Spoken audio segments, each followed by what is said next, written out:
देश के उपराष्ट्रपति और राज्यसभा के सभापति जगदीप धनखड़ ने सोमवार रात को अचानक अपने पद से इस्तीफा दे दिया। साल 2022 में उपराष्ट्रपति चुने गए धनखड़ का कार्यकाल 2027 में खत्म हो रहा था। ऐसे में वो कार्यकाल पूरा न करने वाले देश के तीसरे उपराष्ट्रपति बन गए। उनसे पहले कृष्णकांत और वीवी गिरी भी उपराष्ट्रपति के तौर पर अपना कार्यकाल पूरा नहीं कर पाए थे। सूत्रों से मिली जानकारी की माने तो सदन की कार्रवाई के बीच में तकरीबन 4:30 बजे बिजनेस एडवाइजरी कमेटी यानी बीएसी की दूसरी मीटिंग हुई थी और इसमें सत्ता पक्ष के प्रतिनिधि के तौर पर सूचना और प्रसारण राज्य मंत्री एल मुरुगन मौजूद रहे। मुरुगन ने सभापति जगदीप धनखड़ से मीटिंग को अगले दिन यानी मंगलवार को रीशेड्यूल करने का आग्रह किया था। जगदीप धनखड़ बीएसी मीटिंग में राज्यसभा में नेता सदन जेपी नड्डा और संसदीय कार्य मंत्री किरेन रिजिजू की गैर मौजूदगी से नाराज बताए जा रहे थे। बीते दिन 2 बार बिजनेस एडवाइजरी कमेटी की मीटिंग हुई लेकिन उसका कोई नतीजा नहीं निकल पाया था। कांग्रेस सांसद सुखदेव भगत ने भी बीएसी मीटिंग में जेपी नड्डा और किरेन रिजिजू के न आने पर सवाल उठाए। उन्होंने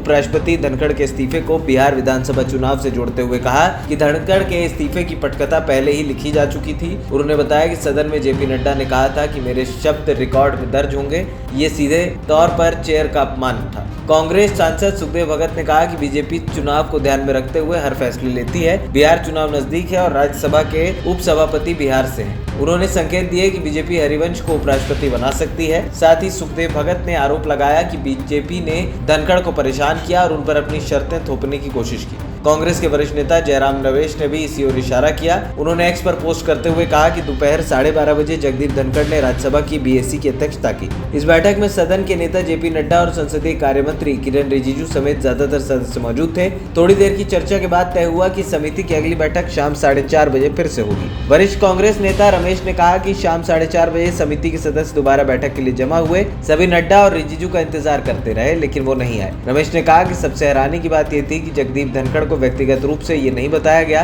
कि दोनों मंत्री बैठक में नहीं आएंगे। कांग्रेस नेता ने दावा किया कि स्वाभाविक रूप से उन्हें इस बात का बुरा लगा और उन्होंने बीएसी की अगली बैठक मंगलवार दोपहर 1 बजे के लिए टाल दी। उन्होंने कहा कि इससे साफ है कि कल दोपहर 1 बजे से लेकर शाम 4:30 बजे के बीच जरूर कुछ गंभीर बात हुई जिसकी वजह से जेपी नड्डा और किरेन रिजिजू ने जानबूझकर शाम की बैठक में हिस्सा नहीं लिया।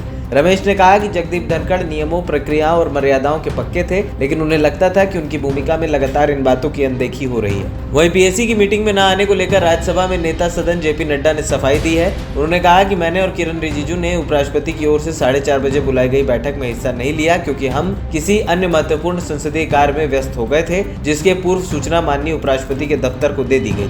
नड्डा ने कहा कि इसके अलावा मैंने राज्यसभा में जो बात कही कि जो मैं बोल रहा वही ऑन रिकॉर्ड जाएगा, ये विपक्ष के टोका टोकी करने वाले सांसदों के लिए था, न कि चेयर के लिए। एएनपी टाइम्स की रिपोर्ट।